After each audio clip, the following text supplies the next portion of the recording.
Today, I'd like to share with you some considerations about the upcoming Chanel fall collection.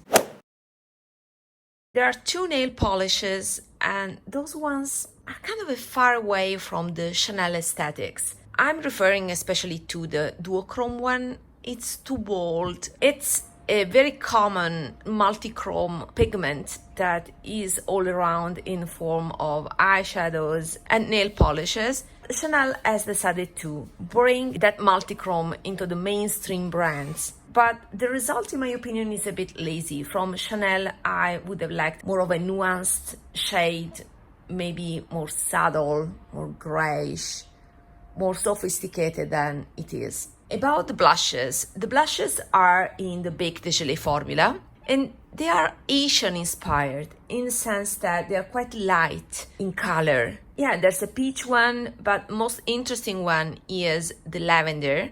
However, that lavender will suit very fair people, otherwise it would look ashy. On me, that I'm a light skin, it would look ashy. Also, that cool toned shade of lavender will make me a ghost and emphasize my under eye circles. I don't want that color on my face. I recognize is an interesting shade. You can find many K-beauty alternatives.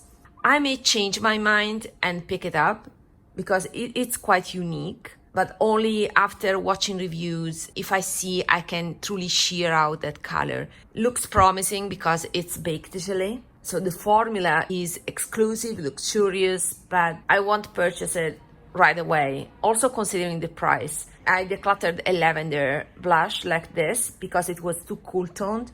In order to look flattering on me, it should have some degree of pink. So my recommendations are the Dior Backstage one that I dedicated 2 videos about, or the new Suqqu EX blurring color blush. Those ones are cool pinks and more flattering than just a straight bluish lavender on your cheeks. And then the star of the shows are the quads, especially the quad with the purple and the green. Now, if you look carefully at the sneak peeks or previews all over Instagram, you will see that there are metallic pans around these Chanel eyeshadows. And that means we won't get the glorious formula we are used to from Chanel. This is from the Byzance collection.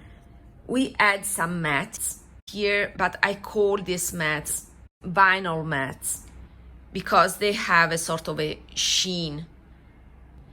I'd like to bring another example of an all matte quad. So this is an old quad that I have on my Vinted, is called Candeur et Experience. I have on my Vinted because I have dupes for this, so I would like to declutter it, offer it for less than half price. So have a look at my Vinted if you're interested in this, but I would like to focus on these shades that are all mattes, and you can see that there's a metallic pan around these shades as well. So I expect the formula to be maybe improved, but similar to this one. So the all matte formula. But I like to buy Chanel only when there's a special formula. And we have gotten this formula from the Byzance collection last year that, as you can see, is different, is baked, is without metallic pans, and yeah, the shadows are kind of baked. This was a formula that I loved. And when it comes to Dior or Chanel, Tom Ford, when there's a special formula that is not the standard pressed formula, then I considered the purchase. But with these high-end prices, I won't buy traditional mattes, especially because I was able to dupe that palette. So stay tuned because I'm gonna swatch my dupes, and I will put on this side the original palette, and you will see that I have these colors. The reason why that palette is so appealing is that it has two fall shades more on a warm spectrum with a lot of yellow, and two cool shades that are the purples. Let's start from the fall shades that I found in a Morphe. This is the Morphe 36A, and there's this green, this yellow green that is so close to the Chanel one. Let me put it here. So the secret for, wearability is that this green has a lot of yellow. So this is the swatch. So it's an olivey yellow tone green, and that makes it fall appropriate. This green is paired with a mustard yellow, and I found one in the Morphe 35M, I think it was called. But this mustard is present in many palettes because it was so popular. Even the Natasha Denona gold palette. So this is the other shade. Let me swatch better the green one. Yeah, these Morphe shades are not so high quality, but to be honest, since I don't plan to use these shades so often, it's fine for me to have these lower quality dupes. And then we have the purples.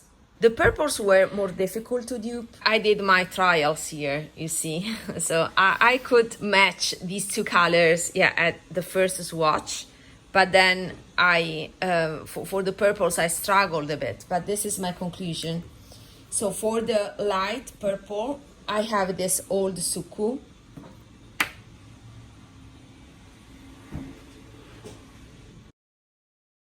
The point is that I also had this amazing palette by Blend Bunny, the Sickly Sweet, and I swatched all the shades, and the closest would have been this one, but this was very chalky, very white based, while the Suqqu one is more sheer, so I think it's closer to the true texture of the Chanel mattes that I expect to be more buildable. And for the darkest shade, that one was the most difficult. The closest I could find is this one, is this single by Sydney Grace that is called the Regal. That was meant to be duped for Natasha Denona purple in the Tropic palette that I own, but that one is brighter. But these Sydney Grace are a bit more muted. So that muted quality made it closer to the original one. So this is my dupe, and as you can see, is quite close. If you want to match it 100% with the original, I can layer a little bit of this purple to this one and make it a little bit darker. So I own this Chanel palette, and I'm gonna try it today, the color combo, because I think it's interesting. I'm not sure if I would use all the shades, but I like these two, maybe with this as inner corner highlighter. I'm gonna skip that palette because I own already the colors. I appreciate the effort, but it deviates a bit from the Chanel aesthetics. So if you own some Morphe or some palettes from 4 years ago when these mustard greens were quite popular, plus a couple of purples that are everywhere now, I think you have already the Chanel palette. So let me know what you think about it. I think I nailed it. I'm very proud of myself by duping this palette. I will update you about the color story because I'm gonna try it right now. What do you think about this Chanel collection? Are you going to pick a few pieces? Let me know in the comments, and see you in my next video. Bye!